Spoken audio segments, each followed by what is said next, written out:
স্বপ্নের ডানায় ভর করি শিশুশ্রমের শৃঙ্খল সিঁড়ি, এগিয়ে চলি দীপ্ত পায়ে, আশার আগুন বুকে জ্বালি। এই প্রতিপাদ্য বিষয়কে সামনে রেখে শরীয়তপুরে বিশ্ব শিশুশ্রম প্রতিরোধ দিবস ২০২৫ উদযাপিত হয়েছে। দিবসটি উপলক্ষে শিশুর অধিকার প্রতিষ্ঠায় শরীয়তপুর জেলা প্রশাসন এবং গোপালগঞ্জ এর কলকারখানা ও প্রতিষ্ঠান পরিদর্শন অধিদপ্তরের যৌথ আয়োজনে আজ বৃহস্পতিবার বেলা ১১টায় শরীয়তপুর জেলা প্রশাসক কার্যালয়ের সম্মেলন কক্ষে জেলা প্রশাসক মোহাম্মদ আশরাফ উদ্দিনের সভাপতিত্বে আলোচনা সভা অনুষ্ঠিত হয়েছে। আলোচনা সভায় শিশুর অধিকার রক্ষা ও শিশুশ্রম বন্ধ এবং শিশু নির্যাতন বন্ধের প্রতি গুরুত্বারোপ করা হয়।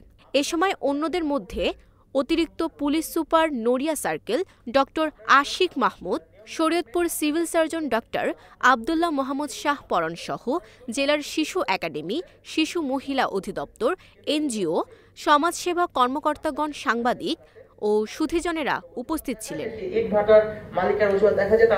শরীয়তপুর সংবাদদাতা মফিজুল রহমান রিপনের তথ্য ও ভিডিও চিত্রে ডেস্ক রিপোর্ট।